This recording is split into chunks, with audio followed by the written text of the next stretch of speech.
Sorry for those that want to have my image seen. Okay. So I'm not going to stand there. Only the pastor stands. Yeah. Okay. Only the pastors and other people who give speeches can stand.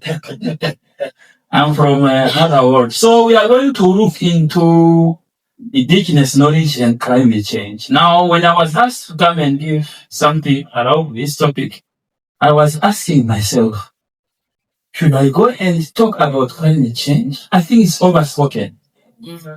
Then I was like, what is that I must speak and concentrate on? Then I said, maybe it's the issue of disaster risk management because it's something that responds to the issue of climate change. And I think nowadays, people are actually talking about adaptation. Because when you say mitigation, what are we mitigating if our contribution to climate change is minor, very small? Okay? So therefore, I would like us to look into the issue of disaster risk management, issue of early warnings, and so on. Because then there are young people here. What is that we need to understand nature in terms of early warnings? When you hear a bird making some calls in the morning, who did not hear that call?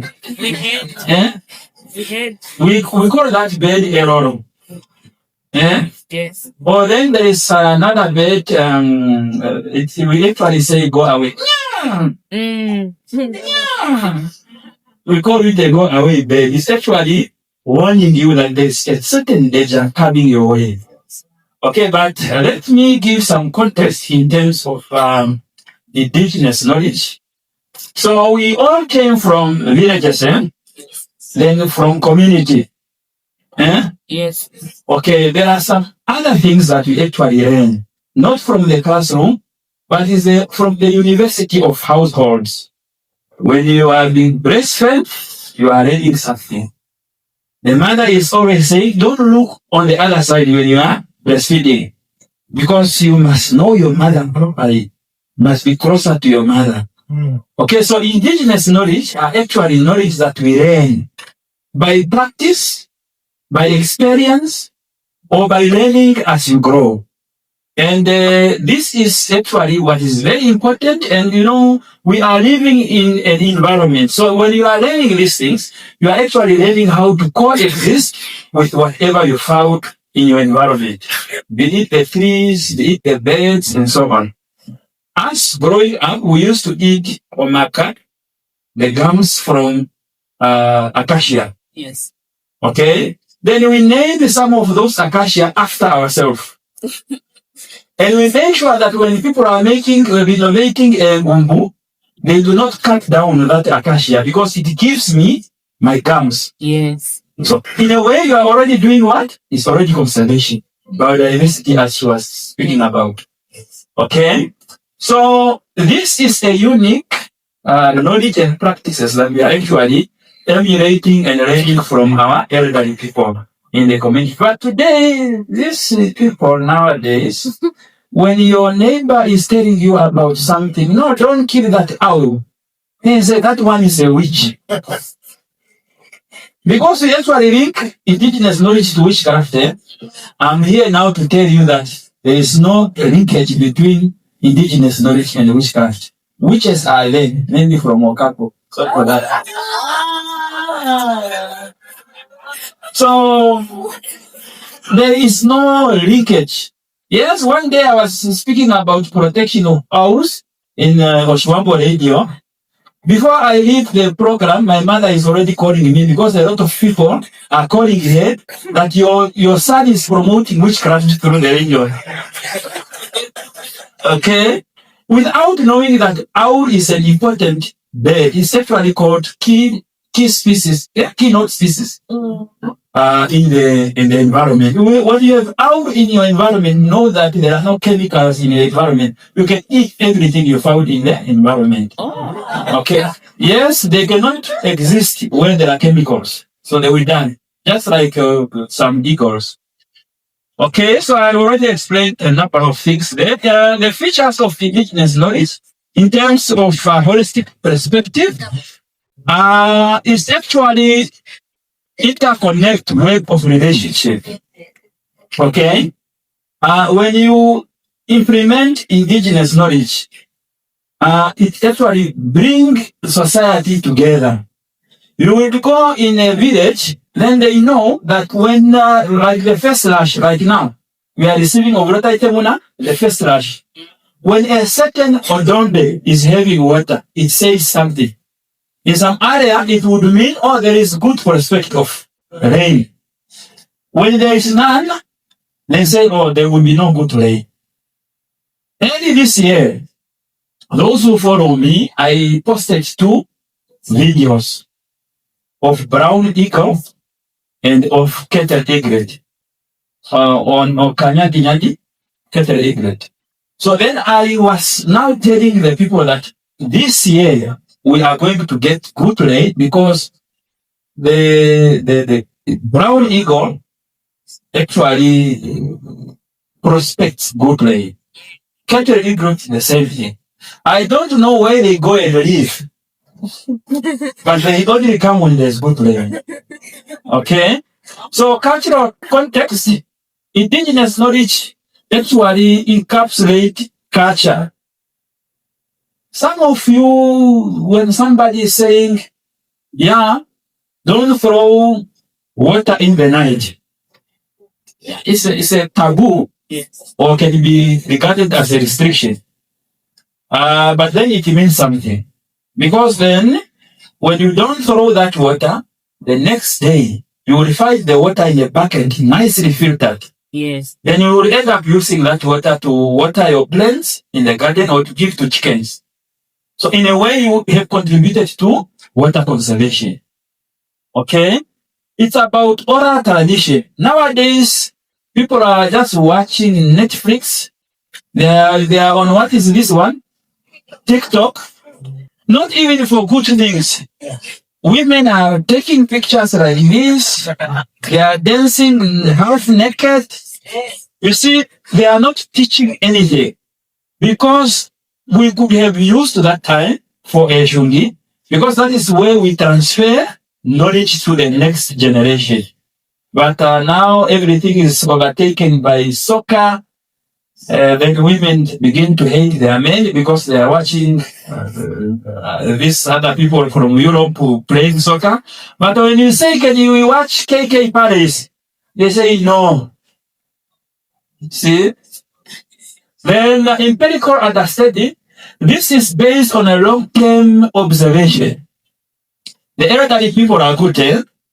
Nowadays, we are not concerned about these things. That's why somebody from Europe came to discover this frog that you people like so much. No, that bullfrog that you eat every season. It was discovered by somebody from France, if I'm not mistaken. I think last year. And gave it a name which bears his name. You know, scientific name. There is always a name of somebody who discovered it. You have been eating something you don't know. Okay? Because we don't observe things anymore. Okay, then it's about community centric. It actually unite people behind a certain belief. Okay, because of time, I have to rush out. Otherwise, we will not finish. And there are interesting things at the end. You would want to extend the time. Okay, the importance of indigenous knowledge. It's that this holistic approach. It actually includes everybody in terms of protecting the environment, in terms of taking care of the society. That's why if it's about hunting, the traditional leader used to announce it's now time for hunting. And it's a time when the females are not pregnant. Not female animal people, but animals. Okay. We have a place called Etosha National Park.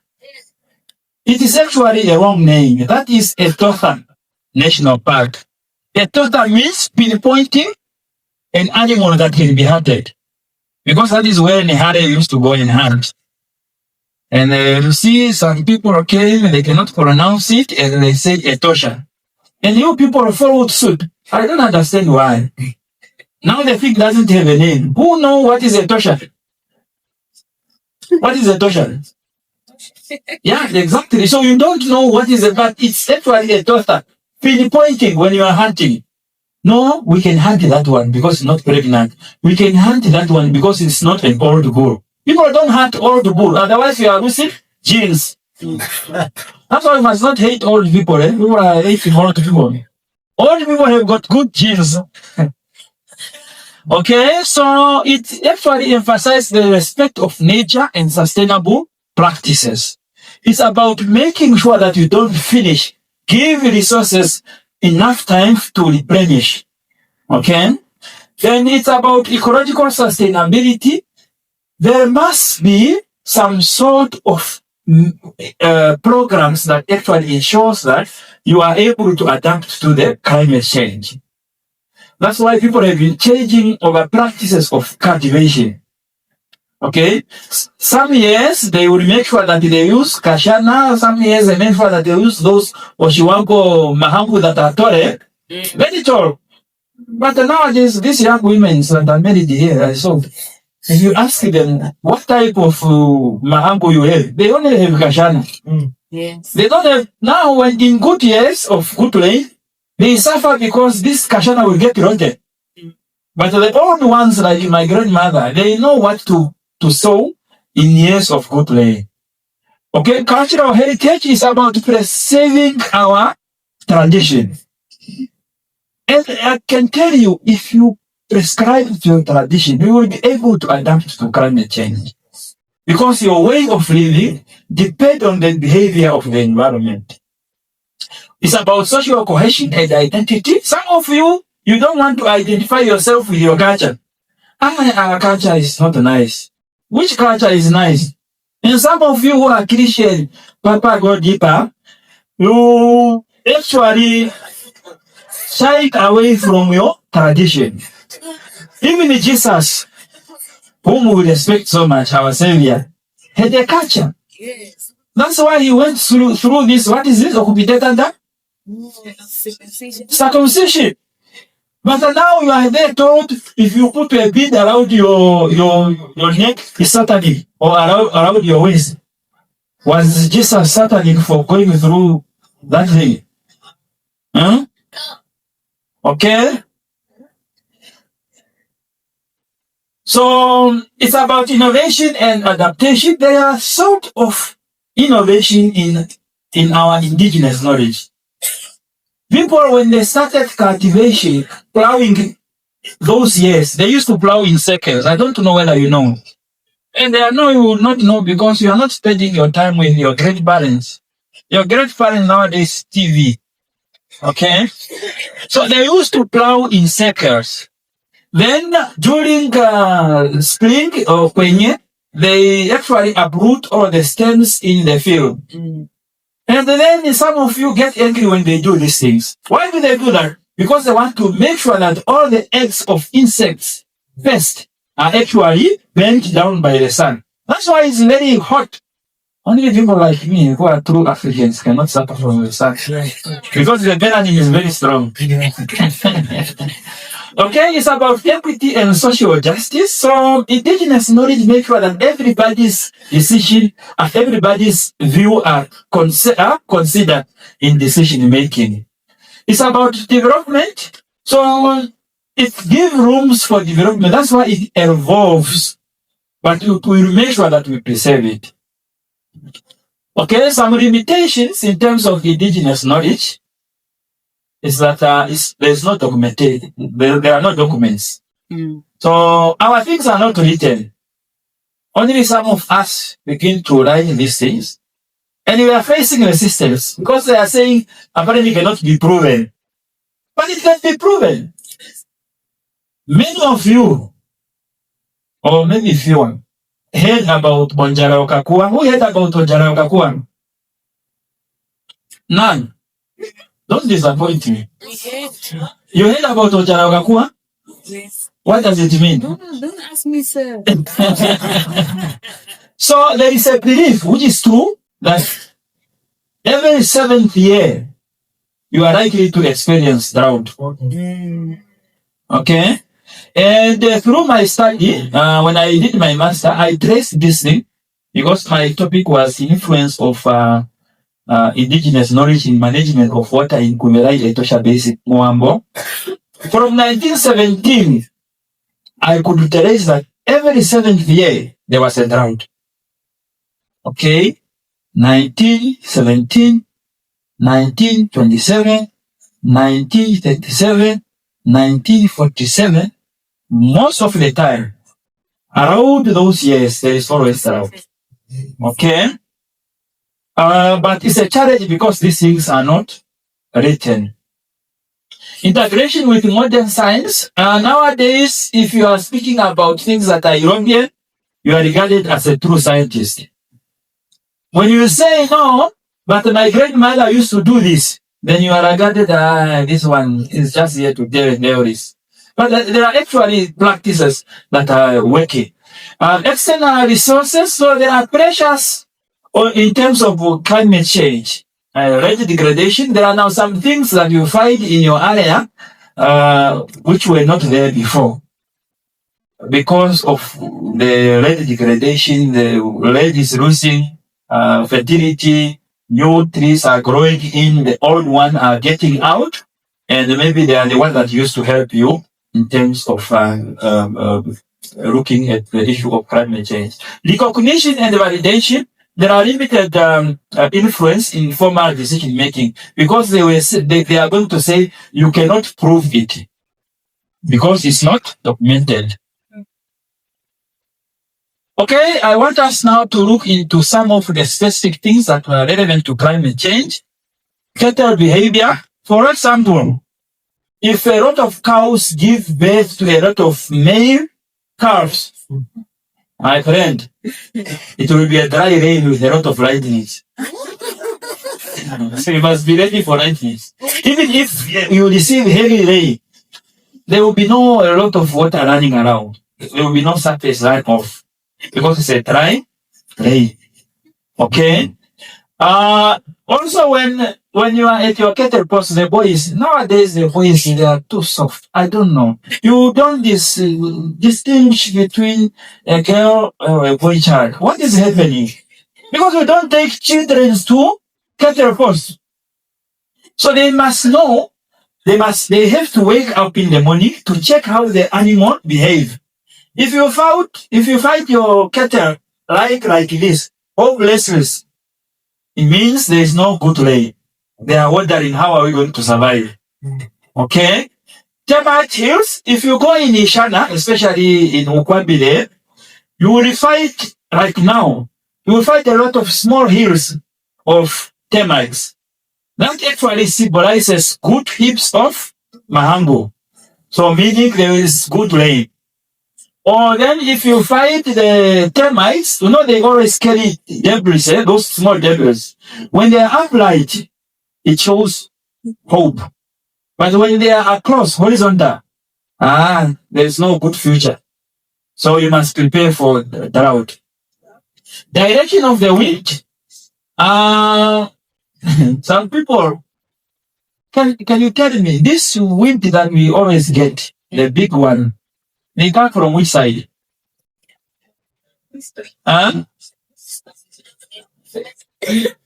Come from the west? He's saying west? She's also saying west? You are from which area? Angwena. You are from which area? Your village. Your village. Mkutaweni? Utapi. Okay. This sandstorm, it comes from which side?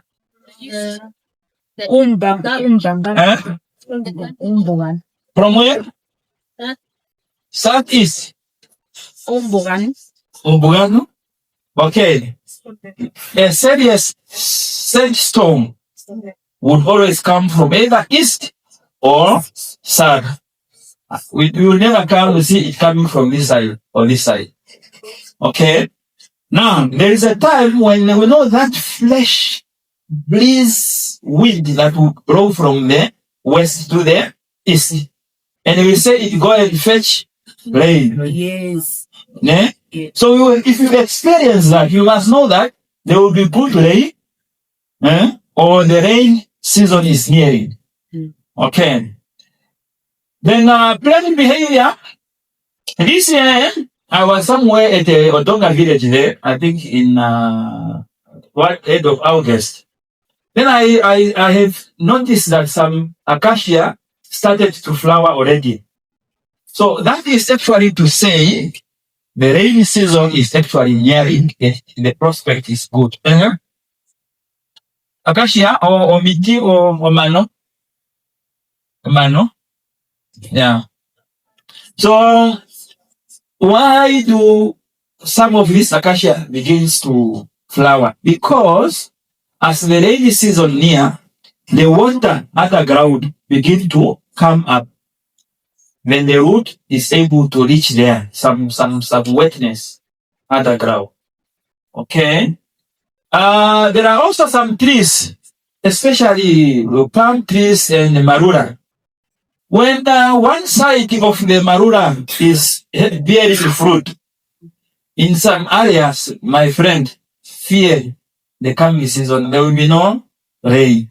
But to some, when they are bear a lot of fruit, then also hunger because you are going now to actually survive on those fruit.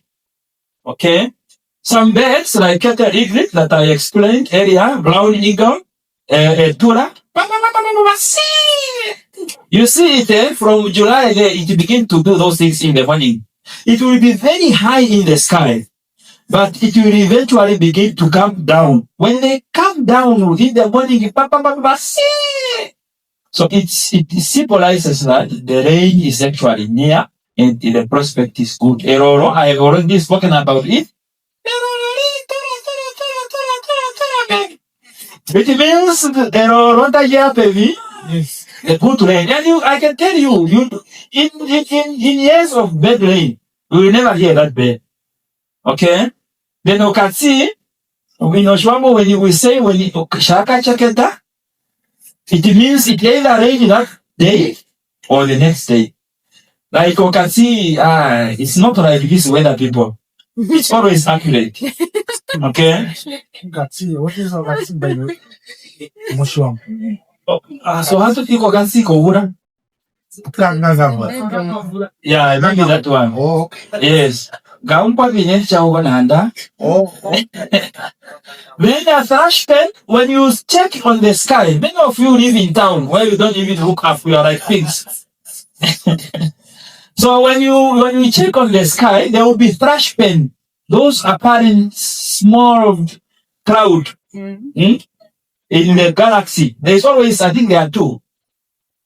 When they are well defined, it means good rain. When they are thin and you cannot see them, you must prepare for shop light. Okay? Then in Shana, I have spoken that some places when they bear water during the first rush, it means good rain. I have already spoken about Ondangwa. Some insects, when you see a lot of butterflies like they are migrating, it's a sign of good rain. In some years, you see Utsombuku. This place that we call Utsombuku, why they are not Utsombuku. If you see them migrating, or ants migrating, then it's a sign of good rain. Some institutions that are relevant to this indigenous knowledge system, customary law, it actually protects these practices. My brother, I see you are almost going somewhere else. So please come back. So customary law, so there are laws that are protecting this indigenous knowledge because they are very important. I can tell you, if we go back to the way of our ancestors, they do not even suffer from cancer like we are now suffering from cancer. They did not have diabetes, this high blood pressures and other things because they used to live healthier. Nowadays, if the kids are told to let's go and cultivate, they're already angry. No, we have a test tomorrow, even though there's a test, there's no test. You see? Because they used to exercise when they are pounding. They say exercise. Things are not going through this machine. Eh? There's no pounding of mahangu anymore. Everything is done by machine. Even the thrashing is by machine. Now all these things are going into your body and all of those things. So traditional authority, there is an act that protects it. There is community. You are the custodian of traditional knowledge. Then institution of higher learning, we are also responsible to make sure that we teach indigenous knowledge. And it's high time that our curriculum actually incorporate indigenous knowledge in there. Things, challenges, aging and death. People are dying. My dear, if I die in a car accident, I go with a lot of things. Yeah. Because I listen to elderly people. Okay? If I ask you people about Akazuru, not a lot of people know. If I ask you about Chatupu Chanuale, the guy who made sure that a lot of people died because they touched him. There was a guy in Wakapinya there, when he was supposed to be killed, he told the people that you cannot kill me by the use of weapon. You must come strangle me. And you must come either in the morning or in the early afternoon, late afternoon, early evening. Now all the people that touched him, on their way back, they all died. Fainting from top of the horses, they died. Everybody died there. So urbanization is a problem because nowadays town is taking almost everything, mushrooming of towns, and you will believe is development. My brother, sisters, towns are not development. People in the central north here will depend on cultivation of the land. Why should we have a lot of towns? We must have proper services in those urban centers so that we go and get them to cultivate with the land. You know, Maheke, you don't need a lot of towns because people are rearing cattle. Now, we cannot graze cattle in a town. See? Climate change, I have explained, Christianity is a serious threat. People, they don't want people, even in Namganga, what is this traditional wedding? It's regarded as satanic. It's not satanic. Who told you that the European wedding is Christian? Eh? These things, the necklaces that we give to our women, it's not different from the beads or nyoka. It's their culture. Our culture, we use what we have at our disposal. Yes. Okay?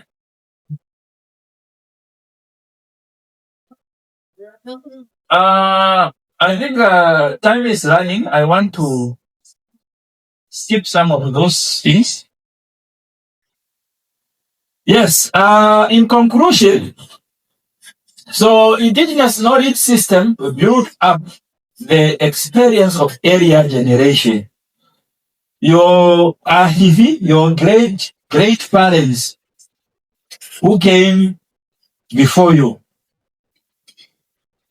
you are actually living through them. Yeah, I'm a Christian, but me, I understand life.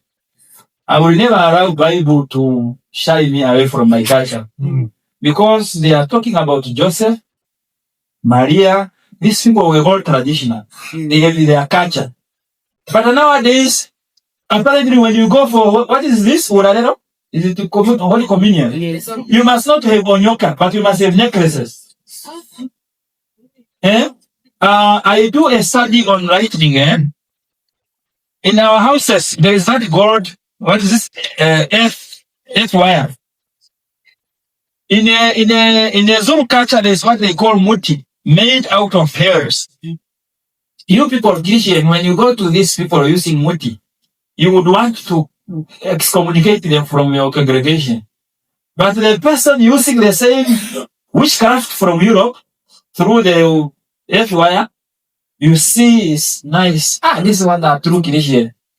But they are all from nature. Herbs are part of nature. God is part of nature. What's your problem?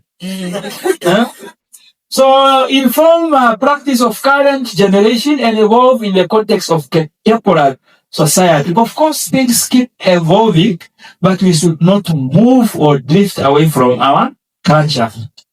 So it's not obsolete relic. Okay? However, it's a living system of knowledge and practice. These things are real, and they will help us. If people are saying, when you are making your, what is this, traditional hat, In a traditional hut, you don't need aircon.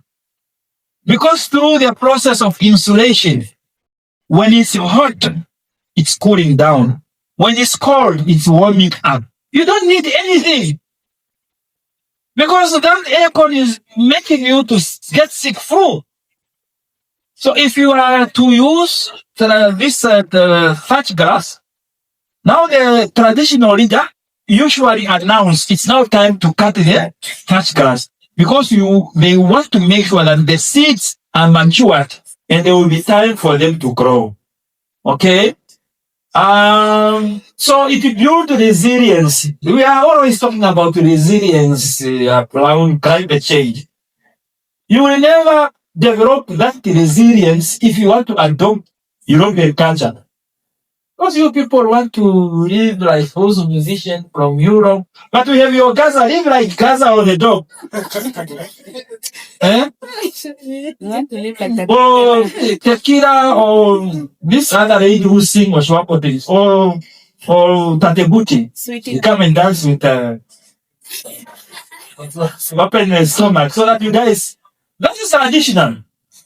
We usually, men usually, there was no problem for men's stomach to be out. Just like women, there was no problem with the women's breasts to be out, but they protected here. Because Epengeyedu is here. Now, you people, okay, because of time, thank you very much. But I've forgiven them. There is what was called baptism of sacred places. Sacred places like Akazulu, like Nuare, like Owe, like Omronga Wangu Mbika Uchapu Minwa. So these people came apparently to baptize those places. And then the things actually faded away. So, but those years, I think it's some part of Akazulu, you will still see good trees, good place. So it actually contributed to conservation, and in the context of indigenous knowledge, it can still play a part because that place is actually there, but it's not effective anymore like it used to be. Okay, NaYoRE, for example, people used to hear. I was talking about Shatumbu NaYoRE area. I think there is even on Tato that speak about Shatumbu NaYoRE. Apparently, those years, when you go, for example, you walk near NaYoRE, the area NaYoRE, you will just hear pukut, pukut, pukut, pukut, like a horse trotting. Then sometimes it goes fast, pukut, pukut, like toward you, but you will not see it. Then people start fearing going there. Then it used apparently to be a good attraction of birds. It used to be a water for even during the dry season where animals used to go and drink. But then they go and baptize it, and the things faded away. Now people destroyed it. Okay? In terms of platform, there are no really official platform, but what I do, I share on my Facebook. Most of the time I write, and they also make some videos when I share on my social media. And I'm busy writing articles about this. Okay, Omakuku, thank you very much. I'm happy to learn that. So let's write books if we want to conserve our indigenous knowledge. Otherwise, it will be taken over by technology. Institutional framework, there is a council that was created. I think I was involved at the beginning. Now I don't know how far it is. I think it's Indigenous Knowledge Council under the Ministry of Environment together with NCRST. I think there's some work, unless Mr. Teta, you have an idea of how far this will go. No. Okay, but there is a council that was mooted for conserving indigenous knowledge. But the main conserver of indigenous knowledge is me and you. Don't wait for anyone to preserve what is yours. Europeans will come with their own interests. That's why when you are taken to this country, the first thing you are going to do is to read their culture. But do we do the same when they come here? Just go, this is Ojuo. Me, if I ask, can I check in your Ojuo of your parents? You will regard me, I want to reach you and your whole family. Go to China, the first thing, they will teach you their language and their culture. And you enjoy it, like Chinese cuisine, whatever.